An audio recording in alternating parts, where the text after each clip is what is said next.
আপনারা দেখছেন একুশে টেলিভিশন।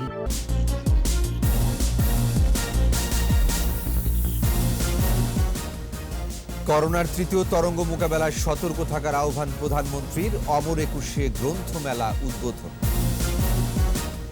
৩.৫ মাসের মধ্যে সর্বোচ্চ শনাক্ত, অসতর্কতা বাড়ছে সংক্রমণ, আপাতত লকডাউন নয় বললেন স্বাস্থ্যমন্ত্রী। সুনামগঞ্জের সাম্প্রদায়িক হামলার ঘটনায় মামলা, জড়িত কাউকেই ছাড় নয় বললেন র্যাব মহাপরিচালক। হাসিনা সোলিও বৈঠক, গভীর সমুদ্রে মৎস্য আহরণ, সংস্কৃতি বিনিময় সহ 4 সমঝোতা স্মারক সই।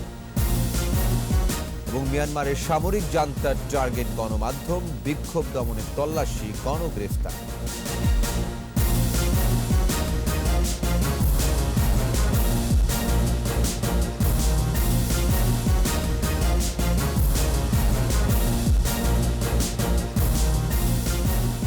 শুনছিলেন ফার্স্ট সিকিউরিটি ইসলামী ব্যাংক লিমিটেড সংবাদ শিরোনাম। আমন্ত্রণ রাত 11টার একুশে সংবাদ।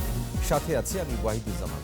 দর্শক, একুশে টেলিভিশনের সংবাদ একই সাথে সরাসরি দেখতে পাবেন আমাদের Facebook page www.facebook.com/21 online। Mega spider ceiling fan, mega বাতাসে শান্তির পরশ। এছাড়াও সংবাদ আরো থাকছে। মুক্তিযুদ্ধে ভারতবাসীর অবদান কখনোই ভুলবে না বাংলাদেশ, বন্ধুত্ব এখন অনন্য উচ্চতা।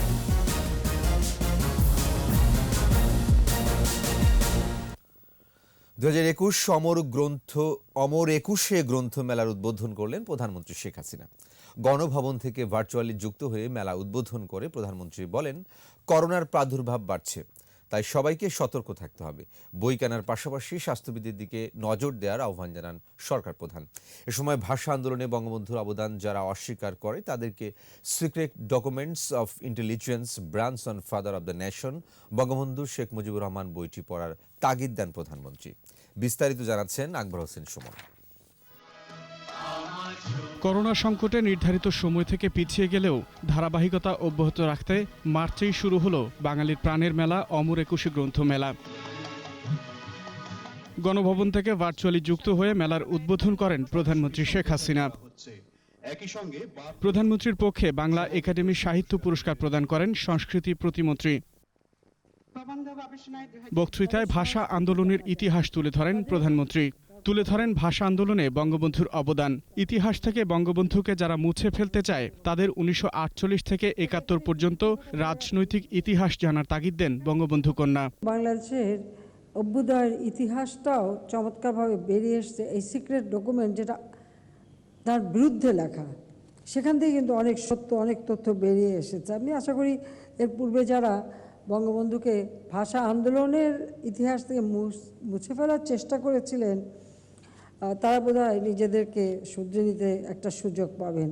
করোনার প্রাদুর্ভাব বাড়ছে, তাই সবাইকে স্বাস্থ্য সুরক্ষা বিধি মেনে চলার পরামর্শ দেন প্রধানমন্ত্রী। এখন বলছে দ্বিতীয় ওয়েভ, কোথাও কোথাও তৃতীয় ওয়েভ শুরু হয়ে গেছে এবং কিছু কিছু ক্ষেত্রে এই ভাইরাসটা আরও মারাত্মক আকারে দেখা দিচ্ছে।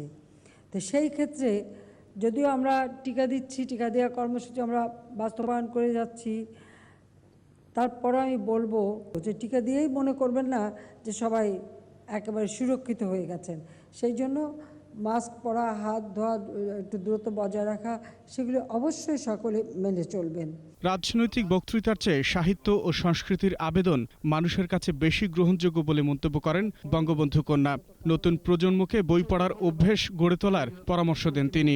আমরা রাজনীতি করি, বক্তৃতা দিয়ে অনেক কথাই বলি, সেই কথাগুলি মানুষের মন ছুঁয়ে যায়, কিন্তু তার থেকেও বেশি মন ছোঁয় সাহিত্যের ভিতর দিয়ে। সাহিত্যের ভিতর দিয়ে কোনো বার্তা যদি আমরা মানুষের হৃদয়ে পৌঁছাতে পারি, তো সেটা স্থায়িত্ব কিন্তু অনেক বেশি হয়, আবেদনটাও বেশি হয়। মাতৃভাষার সম্মান রেখে সংস্কৃতি ও ইতিহাস জানতে ভিন্ন ভাষা চর্চারও প্রয়োজনীয়তা তুলে ধরেন প্রধানমন্ত্রী। নিজের মায়ের ভাষাকে মর্যাদা দেওয়া এটা যেমন দরকার, আবার অন্য ভাষাকে জানাও দরকার। মেলার শুরুর দিনে জাতির পিতার লেখা আমার দেখা নয়া চীন গ্রন্থের ইংরেজি অনুবাদ আনুষ্ঠানিকভাবে প্রকাশ করা হয়। আকবর হোসেন সুমন, একুশে টেলিভিশন, ঢাকা। বঙ্গবন্ধুর জন্ম শতবর্ষ স্বাধীনতার সুবর্ণ জয়ন্তীর থিমে পর্দা উঠল করোনার পরিস্থিতিতে বিলম্বিত এবারের গ্রন্থমেলার। উদ্বোধনের পর প্রথম দিনই মেলা ময়দান মুখরিত ছিল পাঠক দর্শনার্থীদের পদচারণায়। বরাবরের মতো বাংলা একাডেমি প্রাঙ্গণ ও সোহরাওয়ার্দী উদ্যান উভয় অংশে রয়েছে মেলার স্টল, তবে পরিসর বেড়েছে অন্যান্য বারের তুলনায়। মফিউর রহমানের রিপোর্ট। করোনা অতিমারির কারণে ভাষার মাস ফেব্রুয়ারিতে শুরু হতে পারেনি বাঙালির প্রাণের মেলা। পর্দা উঠল স্বাধীনতার সুবর্ণ জয়ন্তী ও বঙ্গবন্ধুর জন্মশতবর্ষের মাহেন্দ্রক্ষণে। পুরো মেলা প্রাঙ্গণ জুড়ে তাই লাল সবুজের আবহ। প্রথম দিনে অনেকে স্টলে বই গোছানোতে ব্যস্ত, কেউ বা আবার শেষ মুহূর্তের প্রস্তুতি সারছেন স্টলের। করোনা পরিস্থিতিতে স্বাস্থ্যবিধি মেনে পাঠকরা আসবেন, কিনবেন প্রিয় বই, এমন আশা বিক্রেতাদের। করোনা আতঙ্কে আতঙ্কিত, আবার দ্বিতীয়ত হচ্ছে যে অমর একুশে বইমেলা আমাদের একটা ঐতিহ্যের সাথে জড়িত। যেহেতু করোনাকালীন সময়ে আমাদেরকে সামাজিক দূরত্ব বজায় রেখেই চলতে হবে। সবাই চাইতেছে এই মেলাটা হোক, আর প্রকাশকরাও খুবই আনন্দিত। উদ্বোধনের পর মেলায় ছিল বেশ পাঠক সমাগম। কেউ বা এসেছেন প্রথমবারের মতো, কেউ আবার বহু বছর পর। খুলনার বাসিন্দা, তো আসছি কাজে, তো মেয়েকে নিয়ে ভাবলাম যে ও বইমেলা দেখার খুব শখ। এটা আমার ঢাকার বইমেলায় আসার প্রথম এক্সপিরিয়েন্স, এসে অনেক ভালো লাগছে। ভাবছিলাম যে হয়তো বা সেরকম মানুষ হবে না, বাট ঢোকার সময় দেখলাম যে বেশ ভালো একটা লাইন দিয়ে ঢুকতে হচ্ছে। বাংলা একাডেমি প্রাঙ্গণে ১৬০টি প্রতিষ্ঠানকে বরাদ্দ দেওয়া হয়েছে ১৫৪টি ইউনিট, আর সোহরাওয়ার্দী উদ্যান অংশে ৪৩৩টি প্রতিষ্ঠান পেয়েছে ৬৮০টি ইউনিট, আর প্যাভিলিয়ন রয়েছে ৩৩টি। মফিউর রহমান, একুশে টেলিভিশন, ঢাকা। করোনায় প্রতিদিনই বাড়ছে শনাক্তি সংখ্যা। গত ২৪ ঘন্টায় নতুন শনাক্ত ২,১৮৭ জন, আর এই সংখ্যাটি গত ৩.৫ মাসে সর্বোচ্চ। দৈনিক সংক্রমণ হারও বেড়েছে, হয়েছে ১০.৪৫%। এদের মৃত্যু হয়েছে ১৬ জনের। এমন অবস্থায় নো মাস্ক নো সার্ভিস নীতি মেনে চলার আহ্বান জানিয়েছেন স্বাস্থ্যমন্ত্রী। বিস্তারিত জানাচ্ছেন স্মৃতি মণ্ডল। প্রতিদিনই বাড়ছে করোনা সংক্রমণ, হাসপাতালগুলোতেও রোগী ভর্তির হার বেড়েছে। স্বাস্থ্য অধিদপ্তরের প্রেস বিজ্ঞপ্তিতে জানানো হয়, গত ২৪ ঘন্টায় ২১৯টি ল্যাবে ২০,৯২৫ জনের নমুনা পরীক্ষায় নতুন করে শনাক্ত হয়েছে ২,১৮৭ জন। শনাক্তের সংখ্যা বেড়ে হয়েছে ৫,৬৪,৯৩৯। মৃত্যু হয়েছে ১৬ জনের। এ নিয়ে মৃতের সংখ্যা ৮,৬২৪। নতুন ১,৫৩৪ জন সহ সুস্থ হয়েছে ৫,১৭,৫২৩। করোনায় এ পর্যন্ত সবচেয়ে বেশি মৃত্যু ঢাকা বিভাগে ৪,৮৪৫ জন ও সবচেয়ে কম ময়মনসিংহ বিভাগে ১৯৭ জন। ৬০ ঊর্ধ্ব মানুষের মধ্যে মৃত্যুহার সবচেয়ে বেশি। এ পর্যন্ত শনাক্তের হার ১২.৯৯%, সুস্থতার হার ৯১.৬১ ও মৃত্যুহার ১.৫৩%। এদিকে রাজধানীর কৃষিবিদ ইনস্টিটিউটে এক অনুষ্ঠানে স্বাস্থ্যমন্ত্রী জাহিদ মালেক বলেন, স্বাস্থ্যবিধি না মানার কারণে সংক্রমণ বাড়ছে, তবে এখনও লকডাউনের সিদ্ধান্ত হয়নি। আমাদেরকে লকডাউনের চিন্তা আমরা না, এটা সরকার করে এবং সরকারের সকল সংস্থা মিলে বসে সিদ্ধান্ত হয়।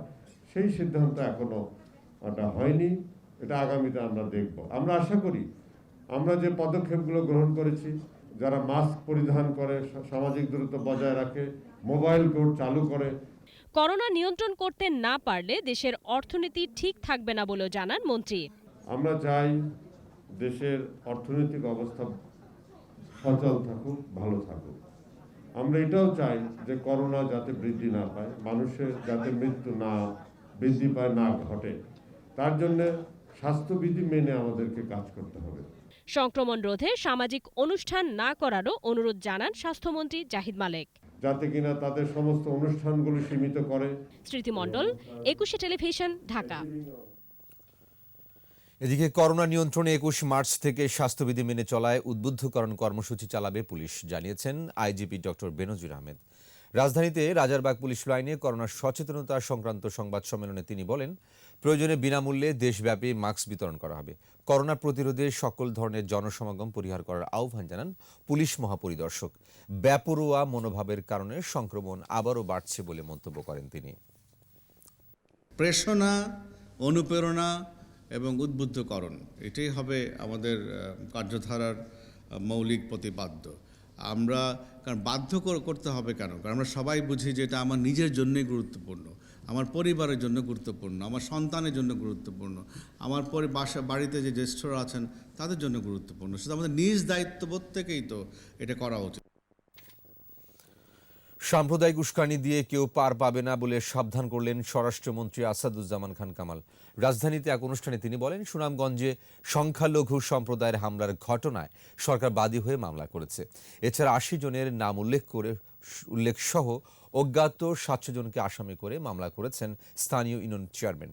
এদিকে হামলায় ক্ষতিগ্রস্ত গ্রাম পরিদর্শন শেষে র্যাব মহাপরিচালক জানান, ঘটনার সাথে জড়িতদের দ্রুত আইনের আওতায় আনা হবে, শাস্তি নিশ্চিত করার উদ্যোগ নেওয়া হবে। বিস্তারিত সাইদুল ইসলামের রিপোর্টে। গত সোমবার সুনামগঞ্জের দিরাইয়ে হেফাজত নেতা মামুনুল সহ কেন্দ্রীয় নেতাদের সমালোচনা করে ফেসবুকে স্ট্যাটাস দেন এক যুবক। ওই রাতেই তাকে গ্রেফতারের দাবিতে হেফাজত নেতার অনুসারীরা বিক্ষোভ করলে পুলিশ ওই যুবককে গ্রেফতার করে। এরপরও বুধবার সকালে হেফাজত অনুসারীরা ওই গ্রামে হামলা করে ঘরবাড়ি ভাঙচুর ও লুটপাট করে। আতঙ্কে গ্রাম ছাড়ে অনেক মানুষ। স্থানীয়রা জানান ঘটনা কতটা ভয়াবহ। ঢুকিয়েছে আমাদের মালপত্র যা কিছু আছে সমস্ত তারা লুটপাট করে নিয়ে গেছে। দরজা ভাঙছে করে আমি দৌড়িয়ে বাথরুম গেছি পরে বাথরুমে গিয়ে মারছে হাত গ্লাস পড়ে গেছে আমার বুকটার মধ্যে। মানুষ দরকার মায়ের দূর কইরা মূর্তি মন্দির যা আছে সব কিছু ধ্বংস করে ফেলাইছে। এখন আমরা রাস্তায় আসি। গাঁও থেকে মানুষ এসেছে, এরপরে চিন্তা আমরা আমার বাচ্চারা লই আমি সুনামগঞ্জের ঘটনায় কোনো ছাড় দেওয়া হবে না বলে জানিয়েছেন স্বরাষ্ট্রমন্ত্রী। দুপুরে তেজগাঁওয়ে বঙ্গবন্ধুর জন্মশতবার্ষিকী উপলক্ষে বস্ত্র ও খাবার বিতরণ অনুষ্ঠানে তিনি বলেন, এই ঘটনায় ক্ষতিগ্রস্তদের কেউ মামলা না করায় সরকার বাদী হয়ে মামলা করেছে। যারা ক্ষতিগ্রস্ত বেশি হয়েছে তাদের ব্যবস্থা আমরা অবশ্যই করব। এটা একটা অসাম্প্রদায়িক চেতনার এই বাংলাদেশ, এখানে কেউ সাম্প্রদায়িকতার উস্কানি দিয়ে রেহাই পাবে এমনটা হবে না। আমরা অবশ্যই এটার ব্যবস্থা নেব। এদিকে ঘটনাস্থল পরিদর্শন করেছেন র্যাবের মহাপরিচালক। পরে তিনি জানান, সুনামগঞ্জের সল্লায় ঘটনায় জড়িতদের কোনো ছাড় দেওয়া হবে না। যারা সাম্প্রদায়িক সহিংসতা সৃষ্টি করছে তাদেরকে দ্রুত আইনের আওতায় এনে শাস্তি নিশ্চিত করার আশ্বাস দেন র্যাব মহাপরিচালক। হিন্দু সম্প্রদায়ের সদস্যদের উপরে যে আক্রমণ করেছে, নিঃসন্দেহে এটা একটা নিন্দনীয়, কাপুরুষিত এবং যা বলার ভাষা নেই এমন একটি আক্রমণ, যা আমরা নিশ্চয়ই আমি বলে দিতে চাই যে এটা আমরা বরদাস্ত করব না। এ সময় তিনি বলেন, বাংলাদেশ একটি অসাম্প্রদায়িক রাষ্ট্র, কেউ সাম্প্রদায়িক ঘৃণা ছড়ালে তা সহ্য করা হবে না বলেও উল্লেখ করেন তিনি। সাইদুল ইসলাম, 21 টেলিভিশন, ঢাকা। এদিকে সুনামগঞ্জে সংখ্যালঘু সম্প্রদায়ের উপর হামলার ঘটনায় জড়িতদের খুঁজে বের করে বিচারের আওতায় আনা হবে বলে জানিয়েছেন আওয়ামী লীগ সাধারণ সম্পাদক ও সড়ক পরিবহন মন্ত্রী ওবায়দুল কাদের। প্রধানমন্ত্রী নরেন্দ্র মোদীর সফরকে সামনে রেখে এ ধরনের অনভিপ্রেত ঘটনা আমরা সত্যিই দুঃখিত এবং এই ঘটনার দৃষ্টান্তমূলক শাস্তি দেওয়া হবে। যারাই জড়িত কাউকে ছাড় দেওয়া হবে না। ফেসবুক স্ট্যাটাসের বিষয় এসেছে, সেটার সাথে যে জড়িত তাকে অলরেডি গ্রেপ্তার করা হয়েছে। বাংলাদেশ ও মালদ্বীপের মধ্যে গভীর সমুদ্রে মৎস্যাহরণ, সাংস্কৃতিক বিনিময় সহ 4টি সমঝোতা স্মারক সই হয়েছে। প্রধানমন্ত্রী শেখ হাসিনা ও মালদ্বীপের প্রেসিডেন্ট ইব্রাহিম মোহাম্মদ সলির উপস্থিতিতে সমঝোতা স্মারকগুলো সই হয়। এর আগে দুই শীর্ষ নেতার একান্ত বৈঠক শেষে দ্বিপক্ষীয় বৈঠক করে দুদেশের প্রতিনিধি দল। প্রণব চক্রবর্তী রিপোর্ট। বঙ্গবন্ধুর জন্মশতবার্ষিকী ও স্বাধীনতার সুবর্ণ জয়ন্তী উপলক্ষে দুদিনের সফরের দ্বিতীয় দিন প্রধানমন্ত্রীর কার্যালয়ে এসে পৌঁছান মালদ্বীপের প্রেসিডেন্ট ইব্রাহিম মোহাম্মদ সলি। তাকে স্বাগত জানান প্রধানমন্ত্রী শেখ হাসিনা। পরে বৈঠকে বসেন দুই নেতা। বৈঠকে দুই দেশের দ্বিপাক্ষিক সম্পর্কের বিভিন্ন দিক নিয়ে আলোচনা হয়।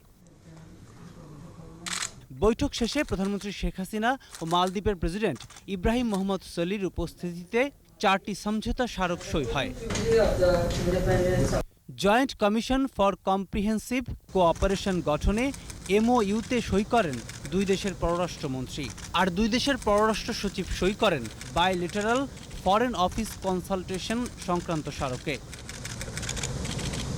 গভীর সমুদ্রে মৎস্য আহরণ সংক্রান্ত স্মারকে সই করেন বাংলাদেশের মৎস্য প্রাণী সম্পদ মন্ত্রী এবং মালদ্বীপের অর্থনৈতিক উন্নয়ন মন্ত্রী।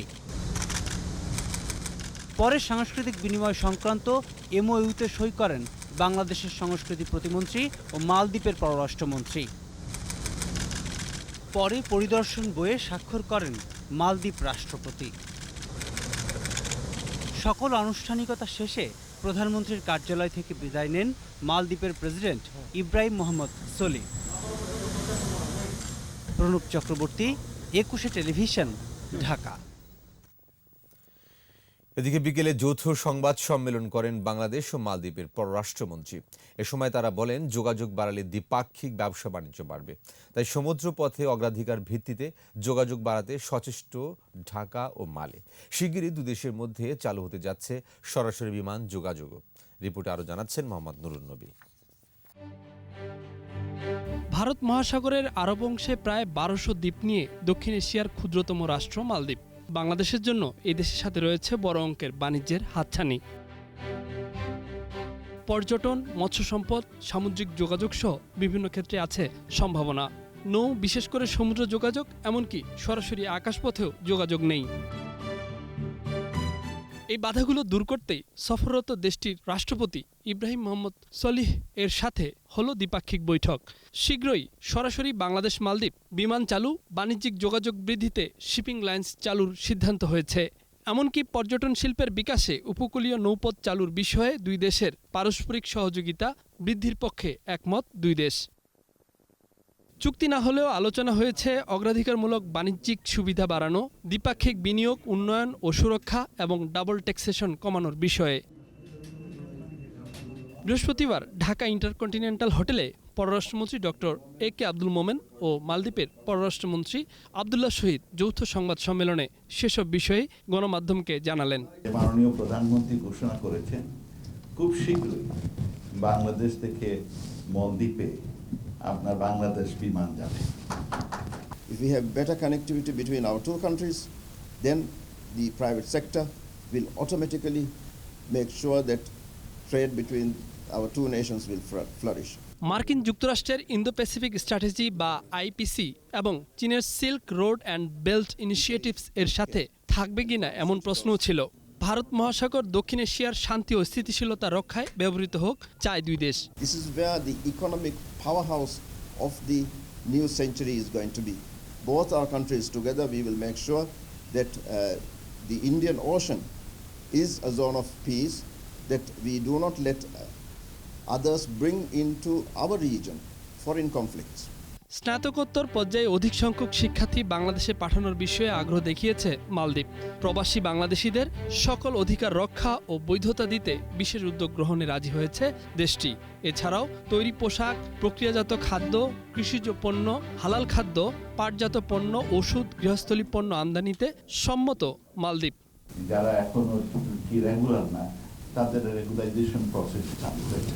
মোহাম্মদ নুরুন নবী, 21 টেলিভিশন, ঢাকা। মিয়ানমার পরিস্থিতি। সামরিক আইন জারির পর মৃত্যুপুরীতে পরিণত মিয়ানমার। অভ্যুত্থান বিরোধীর উপর আরও কঠোর হয়েছে সেনা পুলিশ। আর এসব সংবাদ বন্ধে এবার গণমাধ্যমকে টার্গেট করেছে মিয়ানমারের সামরিক জান্তা। এদিকে দমন, পীড়ন ও ধরপাকড়ের সঙ্গে তল্লাশি আরও জোরদার করা হয়েছে। তবে চীনা কারখানাগুলোতে হামলায় মিয়ানমারের বিনিয়োগ নিয়ে উদ্বিগ্ন বেইজিং। আরও জানাচ্ছেন আজহারুল ইসলাম। মিয়ানমারে বিক্ষোভকারীদের ওপর দমনপীড়ন বাড়ছে, আর এসব ঘটনা চাপা দিতে এবার গণমাধ্যমের টুটি চিপে ধরেছে জান্তা সরকার। প্রতি রাতে বিভিন্ন এলাকায় গ্রেফতার অভিযান চলছে, তাতে বাদ পড়ছেন না গণমাধ্যম কর্মীরাও। এমনকি মিয়ানমারের জনপ্রিয় সংবাদ মাধ্যম স্ট্যান্ডার্ড টাইমসের প্রকাশনা বন্ধেরও আশঙ্কা বাড়ছে। তবে সবকিছু ছাপিয়ে বড় হয়ে উঠছে মিয়ানমার পরিস্থিতিতে চীনের সংশ্লিষ্টতা। চীনা মালিকানাধীন প্রতিষ্ঠানে সরাসরি হামলায় প্রায় 3.7 কোটি মার্কিন ডলারের সমমূল্যের সম্পদ নষ্ট হওয়ার উদ্বিগ্ন বেইজিং। অভ্যুত্থানের শুরু থেকেই বিষয়টিকে মিয়ানমারের অভ্যন্তরীণ ইস্যু বলে পাশ কাটিয়ে আসছে চীন। তবে মিয়ানমারের বিভিন্ন প্রকল্পে প্রায় ৩,০০০ কোটি ডলার বিনিয়োগ করা চীন এখন এসব বিনিয়োগের নিরাপত্তা নিয়েই উদ্বেগে রয়েছে। এদিকে প্রতিদিনের মতো আজও বিভিন্ন শহরে সমবেত হচ্ছেন অভ্যুত্থান বিরোধীরা। তবে সামরিক বাহিনীর সদস্যরা যেসব এলাকা ঘিরে রেখেছেন তার বাসিন্দারা বেশ আতঙ্কিত অবস্থায় রয়েছেন। আজহারুল ইসলাম, ২১ টেলিভিশন। নিচ্ছি প্রিমিয়ার ব্যাংক লিমিটেড সংবাদ বিরতি। নো মাস্ক নো সার্ভিস বিধি মেনে চলুন, সুস্থ থাকুন। যখন ফিরছি তখন অন্যান্য খবরের সঙ্গে আরও থাকবে। SMS এ জানা যাবে মামলার তারিখ, কমবে বিচার প্রার্থীদের দুর্ভোগ। নৌবাহিনীর কর্মকর্তাকে মারধর, হাইকোর্টে ইরফান সেলিমের জামিন।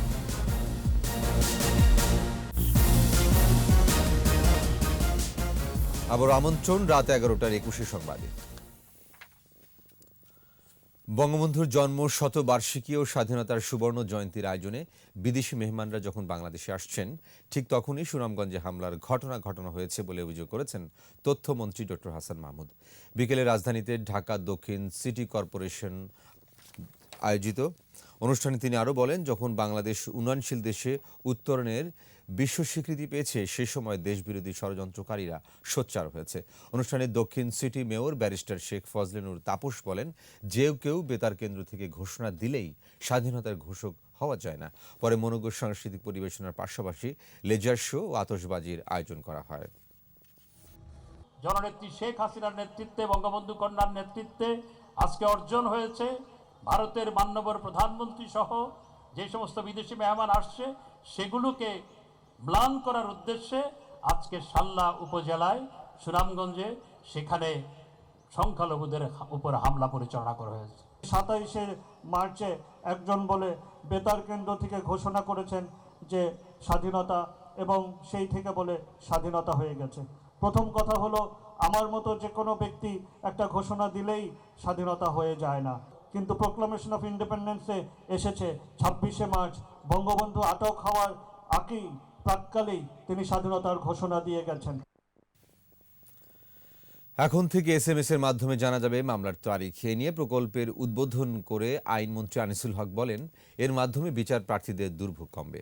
ডিজিটাল ব্যবস্থাপনার মাধ্যমে আইনের শাসন নিশ্চিত করা হবে বলেও জানান মন্ত্রী। তৌহিদুর রহমানের রিপোর্ট।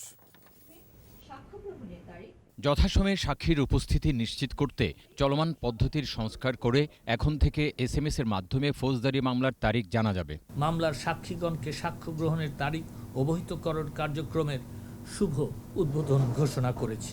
সচিবালয়ে নিজ মন্ত্রণালয়ের সভাকক্ষে এই প্রকল্পের উদ্বোধন করেন আইনমন্ত্রী। জানান, প্রাথমিক পর্যায়ে কুমিল্লা ও নরসিংদী জেলার বিচারপ্রার্থীরা এই সেবা পাবেন। ধীরে ধীরে সারা দেশে এ কার্যক্রম বাস্তবায়ন করা হবে। মন্ত্রী আইনের শাসন প্রতিষ্ঠায় ডিজিটাল ব্যবস্থাপনার প্রতি গুরুত্ব দেন। যেহেতু ইলেকট্রনিক পদ্ধতিতে ও মোবাইলে এই মেসেজ প্রদান করা হবে, তাই কেউ মেসেজ পেয়ে অস্বীকারও করতে পারবেন না। এতে করে মামলা দ্রুত নিষ্পত্তির ক্ষেত্রে সাক্ষীগণের মধ্যেও একটি দায়বদ্ধতা তৈরি হবে। ফলে আদালতে সময় মতো সাক্ষী উপস্থাপন ত্বরান্বিত হবে এবং মামলা দ্রুত সময়ে নিষ্পত্তি হবে। এর মাধ্যমে রাষ্ট্র ও জনগণের বিপুল খরচ কমবে বলেও জানান তিনি। SMS সার্ভিস চালুর মাধ্যমে বিচারপ্রার্থী জনগণের দুর্ভোগ ও হয়রানিও কমবে। পাশাপাশি বিচারক, আইনজীবী সহ সংশ্লিষ্ট সকলে উপকৃত হবেন। রাষ্ট্রীয় মোবাইল ফোন অপারেটর টেলিটকের মাধ্যমে এই সেবা দেয়া হবে বলে জানান ডাক ও টেলিযোগাযোগ মন্ত্রী মোস্তফা জব্বার। বাংলাদেশকে এখন সারা পৃথিবী শ্রদ্ধার চোখে দেখে, সম্মানের চোখে দেখে। তৌহিদুর রহমান, 21 টেলিভিশন, ঢাকা। রাজধানীর কলাবাগানে নৌবাহিনী কর্মকর্তাকে মারধরের অভিযোগে করা মামলায় ঢাকা 7 আসনের সংসদ সদস্য হাজী সেলিমের ছেলে ইরফান সেলিমকে জামিন দিয়েছেন হাইকোর্ট। বিচারপতি জাহাঙ্গীর হোসেন সেলিম ও বিচারপতি মোহাম্মদ বদরুজ্জামানের ভার্চুয়াল বেঞ্চে বিষয়ে জারি করা রুল যথাযথ ঘোষণা করে এর রায় দেন। এ আদেশের ফলে ইরফান সেলিমের কারা মুক্তিতে বাধা নেই। এর আগে গত 27 জানুয়ারি বাংলাদেশ নৌবাহিনীর কর্মকর্তাকে হত্যা চেষ্টার মামলায় ইরফান সেলিমকে কেন জামিন দেওয়া হবে না জানতে চেয়ে রুল জারি করেছিলেন হাইকোর্ট।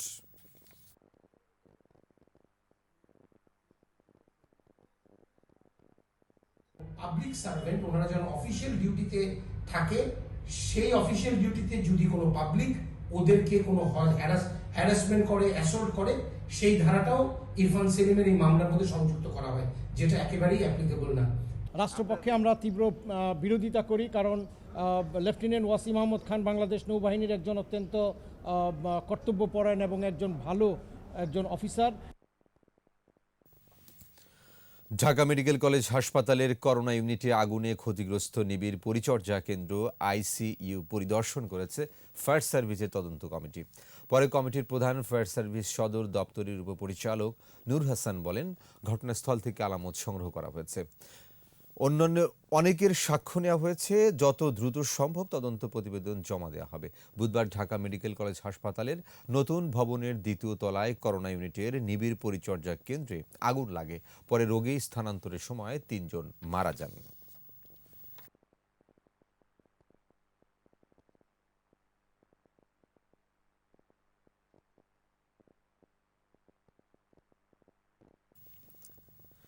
বিএনপির স্থায়ী কমিটির সদস্য ব্যারিস্টার মওদুদ আহমদের মরদেহ ঢাকা এসে পৌঁছেছে। বিমান বাংলাদেশ এয়ারলাইন্সের বিশেষ ফ্লাইটে সন্ধ্যায় তার মরদেহ শাহজালাল আন্তর্জাতিক বিমানবন্দরে পৌঁছায়। মরদেহ গ্রহণ করেন বিএনপির মহাসচিব মির্জা ফখরুল ইসলাম আলমগীর সহ অন্যান্য নেতারা। সেখান থেকে মরদেহ নিয়ে যাওয়া হয় ইউনাইটেড হাসপাতালের হিমঘরে। শুক্রবার ঢাকায় কয়েক দফা জানাজা শেষে নিয়ে যাওয়া হবে নোয়াখালীতে।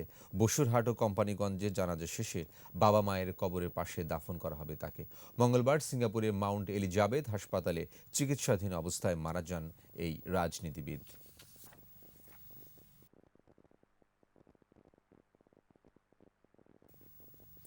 আমাদের বিশেষ আয়োজন স্বাধীনতার 50।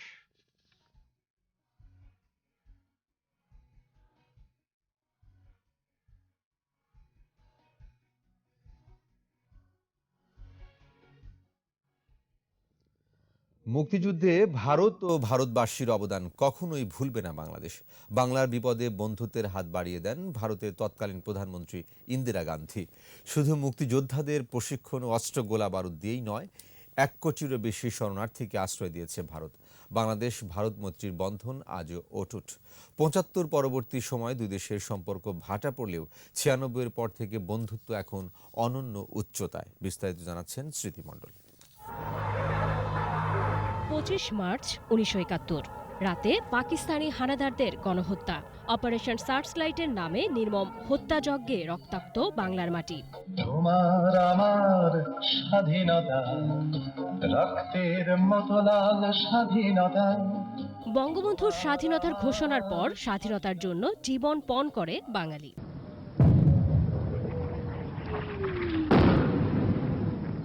পাকিস্তানি হানাদারদের বর্বর নির্যাতনের মুখে কয়েক মাসের মধ্যে সীমান্ত পেরিয়ে ভারতে আশ্রয় নেয় 1 কোটিরও বেশি শরণার্থী। বন্ধুত্বের হাত বাড়িয়ে দেন ভারতের তৎকালীন প্রধানমন্ত্রী ইন্দিরা গান্ধী। ভারতের সরকারই শুধু নয়, জনগণও হাসি মুখে আশ্রয় ও খাদ্য সহায়তা দেয় সব হারা বাঙালি শরণার্থীদের।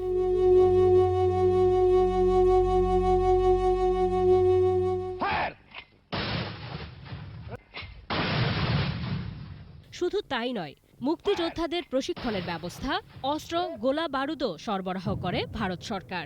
বঙ্গবন্ধুকে মুক্ত করা এবং বাংলাদেশের স্বাধীনতার পক্ষে আন্তর্জাতিক সমর্থন আদায়ে দেশে দেশে ঘুরেছেন ইন্দিরা গান্ধী। অস্থায়ী সরকারের কার্যক্রমও চলত ভারত থেকেই। অস্ত্র প্রশিক্ষণ সহায়তা কিন্তু ব্যতিক্রম না। ব্যতিক্রম যেটা হলো সেটা হলো ওই শরণার্থীদের রাখার বিষয়টা। ওটা একটা বিশাল ব্যাপার, ওটা জনগণের সাথে একটা সম্পর্ক তৈরি করার বিষয় আছে। সেই জায়গাটা আমার মনে হয়, আমি মনে করি যে এখনো যদি বাংলাদেশ ভারতের মধ্যে সম্পর্ক উন্নয়নের কোনো বিষয় থাকে, তাহলে ওই শরণার্থী রাখার যে বিষয়টা। 3 ডিসেম্বর সরাসরি যুদ্ধে জড়িয়ে পড়ে ভারত। মিত্র বাহিনী গঠনের কয়েকদিনের মধ্যে দখলমুক্ত হয় যশোর, খুলনা, নোয়াখালী সহ বিভিন্ন অঞ্চল। 14 ডিসেম্বরের মধ্যে ঢাকার কাছে পৌঁছে যায় মিত্রবাহিনী। 16 ডিসেম্বর আত্মসমর্পণ করে পাক বাহিনী। বিশেষজ্ঞরা বলছেন, ভারতের সহায়তা না পেলে মুক্তির আন্দোলন আরো দীর্ঘায়িত হতো। 9 মাসে এত তাড়াতাড়ি হতো না, তাতে হয়তো আরো হতাহত সংখ্যা হয়তো বেড়ে যেত, মানুষের দুর্দশা তো বেড়ে যেত, এতে কোনো সন্দেহ নেই। তো সেই জায়গায় তাদের সাহায্য কাজে দিয়েছে। মানচিত্রে বাংলাদেশ নামটির জন্য বাংলার লাখো শহীদের পাশাপাশি ভারতীয় শহীদ সৈনিকদের সংখ্যা ৩৫০০-এরও বেশি, যাদের রক্ত মিশে আছে বাংলার মাটিতে। তাই তো ভারতের অবদান কখনোই ভুলবে না বাংলাদেশ। স্মৃতিমণ্ডল, ২১শে টেলিভিশন, ঢাকা। নিচে প্রিমিয়ার ব্যাংক লিমিটেড সংবাদ বিরতি। নো মাস্ক নো সার্ভিস বিধি মেনে চলুন, সুস্থ থাকুন। যখন ফিরছি তখন অন্যান্য খবরের সঙ্গে আরও থাকবে। মহাপরিকল্পনায় নবায়নযোগ্য জ্বালানিকে গুরুত্ব দেওয়ার তাগিদ সিপিডির, অতিরিক্ত উৎপাদন কমানোর পরামর্শ। ভ্যাকসিন নিয়ে ইউরোপীয় ইউনিয়নের আশঙ্কা ব্যাখ্যা চেয়েছে যুক্তরাজ্য। আবার আমন্ত্রণ রাত 11টার 21 সংবাদে। জাতীয় প্যারেড গ্রাউন্ডে বঙ্গবন্ধুর জন্ম শতবার্ষিকী ও স্বাধীনতার সুবর্ণ জয়ন্তীতে আজ ছিল দ্বিতীয় দিনের আয়োজন। 10 দিনব্যাপী অনুষ্ঠানমালার দ্বিতীয় দিনের আয়োজনের শিরোনাম মহাকালের তর্জনী। শুরুতে জাতির পিতা বঙ্গবন্ধু শেখ মুজিবুর রহমানকে গভীর শ্রদ্ধায় স্মরণ করে বিভিন্ন দেশের প্রতিনিধিদের শুভেচ্ছা বার্তা দেখানো হয়। পরে বঙ্গবন্ধুর ঐতিহাসিক ভাষণের সাথে কোরিওগ্রাফি করেন শিল্পীরা। জাতির পিতার জীবন ও রাজনৈতিক কর্মকাণ্ড নিয়ে মনোমুগ্ধকর সাংস্কৃতিক পরিবেশনায় মন কাড়ে আগত দেশি বিদেশি দর্শক শ্রোতার।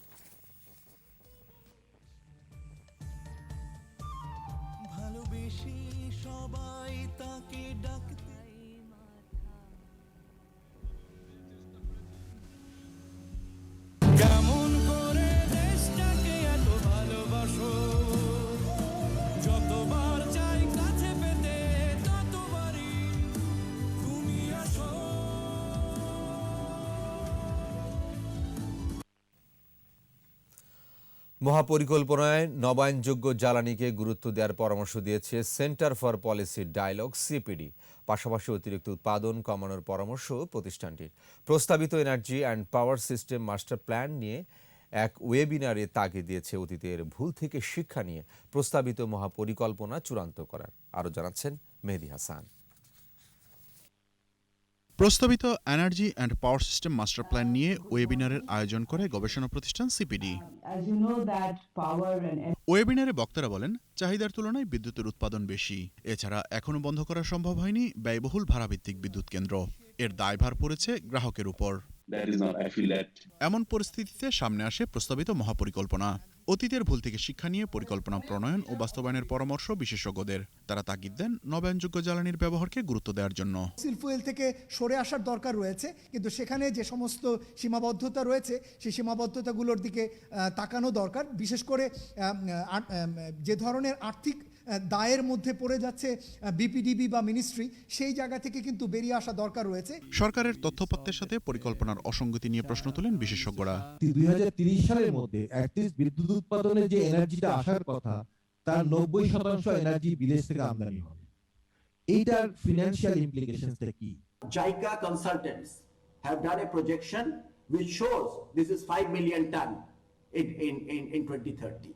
So if you are an investor, if you are a businessman, if you are looking at 30 million ton, 5 million ton in 2030, you're going to get into this business.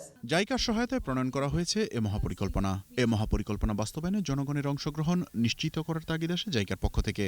Doing a master plan in the context of up to 2041, it is basically a daunting task. So of course, economists and engineers or technical experts should work together. বিদ্যুৎ জ্বালানি খাতের জন্য দীর্ঘমেয়াদী পরিকল্পনার প্রয়োজন নেই এমন মত সঠিক নয় বলে জানান সরকারি কর্মকর্তারা। What we can do, we can stop generating. Mehedi Hasan, 21 television, Dhaka. Sheikh Russel জাতীয় শিশু কিশোর পরিষদের কেন্দ্রীয় মহাসচিব মরহুম মাহমুদুস সামাদ চৌধুরীর আত্মার মাগফিরাত কামনায় দোয়া মিল ও মিলাদ মাহফিল ও স্মরণ সভা হয়েছে। সভায় প্রধান অতিথি ছিলেন আওয়ামী লীগের উপদেষ্টা মণ্ডলীর সদস্য মোজাফফর হোসেন পল্টু।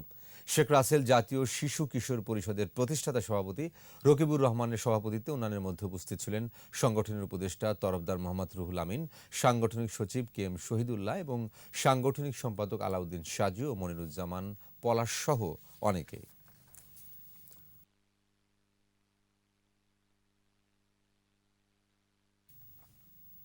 এবার ব্যবসা বাণিজ্যের খবর।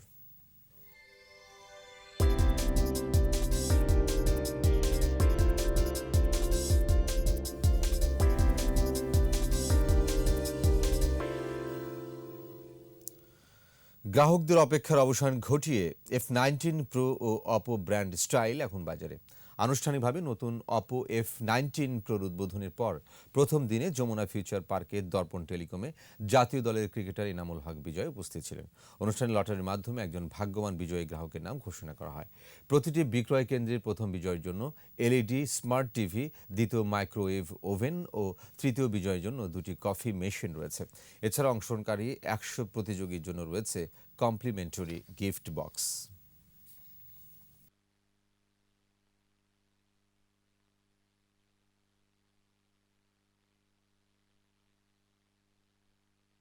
আর এরই সাথে শেষ করছি রাত 11টার 21 সংবাদ। যাবার আগে ফার্স্ট সিকিউরিটি ইসলামী ব্যাংক লিমিটেড সংবাদ শিরোনামগুলো আরও একবার। করোনার তৃতীয় তরঙ্গ মোকাবেলায় সতর্ক থাকার আহ্বান প্রধানমন্ত্রীর। অমর 21 গ্রন্থমেলার উদ্বোধন। 3.5 মাসের মধ্যে সর্বোচ্চ শনাক্ত, অসতর্কতায় বাড়ছে সংক্রমণ, আপাতত লকডাউন নয় বললেন স্বাস্থ্যমন্ত্রী। সুনামগঞ্জে সাম্প্রদায়িক হামলার ঘটনায় মামলা, জড়িত কাউকে ছাড় নয় বললেন র্যাব মহাপরিচালক। হাসিনা সলি বৈঠক, গভীর সমুদ্রে মৎস্য আহরণ, সাংস্কৃতিক বিনিময় সহ 4 সমঝোতা স্মারক সই। এবং মিয়ানমারের সামরিক জান্তার টার্গেট গণমাধ্যম, বিক্ষোভ দমনের তল্লাশি, গণগ্রেফতার।